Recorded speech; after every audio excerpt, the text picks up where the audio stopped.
Hello mga bata, magandang buhay. Kumusta kayo dyan sa inyong bahay? Ako muli si Teacher Viva at nandito na naman ako para sa ating bagong aralin. At sasamahan tayo muli ng aking kaibigan. Hello mga bata, magandang buhay. Kumusta kayo dyan sa inyong bahay? Hello! Hello mga bata! Nandito na naman kami ni Teacher para punuin ang inyong isipan ng bagong kaalaman. Sa araw na ito, ating pag-aaralan ang laktaw ng pagbibilang ng tatlo o skip counting by threes. Ano nga ba ang laktaw ng pagbibilang mga bata? Ang laktaw ng pagbibilang o skip counting ay isang uri ng pagbilang na pasulong sa pamamagitan ng paglaktaw o pagdagdag ng parehong bilang tuwing lalaktaw. Sa paglalaktaw ng pagbibilang, maaring matapos agad o mapabilis ang pagbibilang lalo na sa mga malaking bilang. Tara mga bata, simulan na natin ang ating bagong aralin. Alamin na natin ang laktaw na pagbibilang ng tatlo o skip counting by threes. Tara, maupo, manood at makinig na.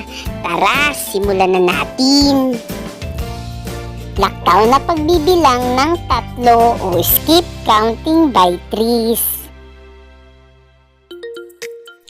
Isang araw na mamasyal si Rosa sa hardin ni Lola.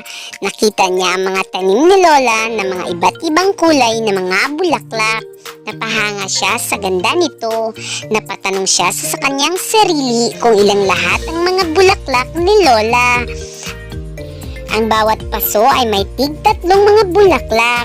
Tara mga bata, tulungan natin si Rosang alamin at bilangin kung ilan lahat ang mga bulaklak upang malaman natin ang kabuuang bilang ng mga bulaklak ni Lola. Tara, simulan na natin.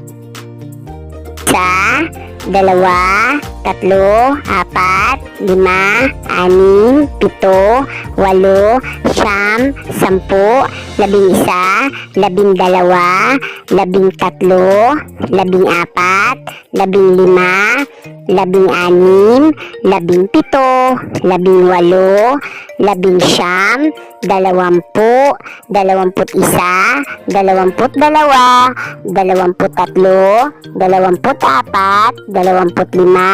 14, 15, 16, 17, 18, 19, 20, 30 lahat ang kabuuang bilang ng mga bulaklak ni Lola. Ano sa palagay ninyong mga bata? Mabilis ba natin natapos ang ating pagbibilang? Tama, natagalan tayo sa ating pagbibilang dahil tayo ay bumilang ng isahan. Isa ganitong paraan kaya? Mga bata, sabayan niyo akong magbilang ha. 3, 6, 9, 12, 15, 18, 21, 21, 24, 27, 30 lahat ang kabuuang bilang ng mga bulaklak ni Lola. Ano sa palagay ninyo mga bata? Mabilis ba natin natapos ang ating pagbibilang? Tama, dahil tayo ay bumilang ng may laktaw, kaya mabilis tayong natapos sa ating pagbibilang. At nalaman natin agad ang kabuuang bilang ng mga halaman ni Lola. Ang tawag sa prosesong ito mga bata ay skip counting by threes o laktaw na pagbibilang ng tatlo. Sa ating paglaktaw ng pagbibilang, tayo ay natapos agad sa ating pagbibilang, lalo na sa mga malaking bilang. Sa skip counting by threes, tayo ay nagdadagdag ng tig-tatlo sa bawat bilang upang makuha natin ang kasunod na bilang. Mga bata, ulitin natin muli ang ating laktaw na pagbibilang ng tatlo sa simbolo at salita upang hindi ninyo ito makalimutan. Sabayan niyo ko ha. Gawin natin sa Ingles mga bata. 3, 6, 9, 12, 15, 18, 21, 24, 27, 30. Ngayon mga bata, gawin naman natin ito sa Tagalog. Sabayan niyo ko muli ha.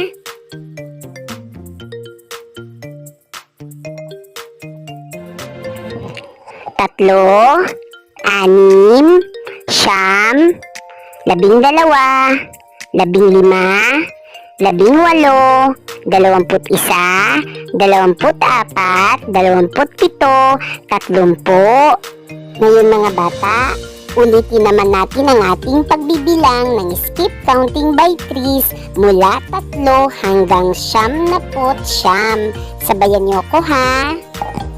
Skip counting by threes. 3, 6, 9, 12, 15, 18, 21, 24, 27, 30, 33, 36, 39, 42, 45, 48, 51, 54, 57, 60, 63, 66, 69, 72, 75, 78, 81, 84, 87, 90, 93, 96, 99.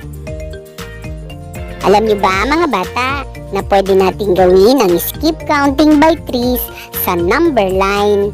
Lalaktaw lamang tayo at dadagdag ng tig-3 sa bawat bilang upang makuha natin ang kasunod na bilang sa bilang tatluhan.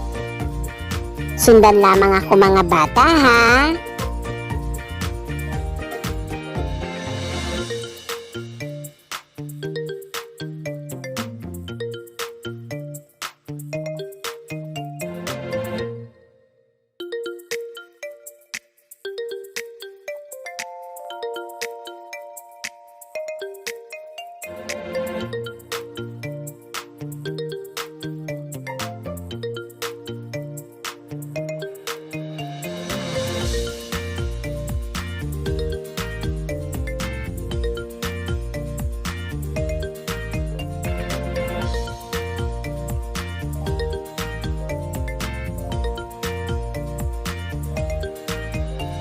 Nakuha niyo ba mga bata? Magaling! Ngayon, nalaman natin muli ang paraan ng laktaw ng pagbilang ng 3 o skip counting by 3. Mahalaga na ang isang batang katulad mo ay marunong magbilang ng pasalita at pasulat. Tandaan mga bata, ang laktaw ng pagbibilang o skip counting ay isang uri ng pagbibilang ng pasulong sa pamamagitan ng paglaktaw ng bilang o pagdadagdag ng parehong bilang sa tuwing lalaktaw. Sa paglaktaw ng pagbibilang, maaring matapos agad ang pagbibilang lalo na sa mga malaking bilang. Ang skip counting by 3 ay pagdadagdag ng tig-3 sa bawat bilang. Ngayon mga bata, alamin natin kung kayo ay nakasunod at nakinig sa ating aralin. Subukin natin ang inyong galing. Maglaro tayo. Isulat kung ilan lahat kapag binilang ng tatluhan o skip counting by 3 ang bawat larawan. Handa ka na ba? Tara, simulan na natin. Sa unang bilang kaya, tingnan mo ang larawan mga bata. Ano kayang sagot dyan? Sige nga, tingnan ko nga ang sagot mo. Pareho ba tayo ng sagot mga bata? Wow, magaling! Sa pangalawa kaya, ilan kaya lahat ang nasa paso mga bata? Sige nga, bilangin mo nga kung ilan lahat. Pareho na naman ba tayo ng sagot mga bata? Wow, mahusay! Sa pangatlo kaya, ilan kaya lahat ang mga bulaklak sa paso mga bata?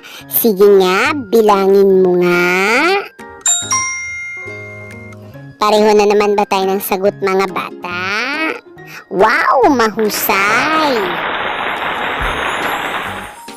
Isa pang apat kaya, ilan lahat kaya ang mga nasa bulaklak mga bata? Sige nga, tingnan ko nga ang sagot mo. Pareho na naman ba tayo ng sagot mga bata? Wow, magaling! Isa pang lima kaya, ilan kaya lahat ang mga bulaklak mga bata? Pareho na naman ba tayo ng sagot mga bata? Wow, mahusay! Isa pang huli kaya, anong sagot dyan mga bata? Sige nga. Pareho na naman ba tayo ng sagot mga bata? Wow, mahusay! Mga bata, kung pareho lahat tayo ng sagot, palakpakan ninyo ang inyong sarili. Napakahusay mo! Para sa inyong gawain, sabihin at isulat ang tamang kasunod na bilang sa bilang tatluhan. Natapos na ang ating aralin. Sana mga bata, huwag niyong kalimutan ang inyong mga pinag-aralan. Hanggang sa muli, kami magpapaalam na ng ating Paano muli kaibigan. mga bata? Paalam! Paalam!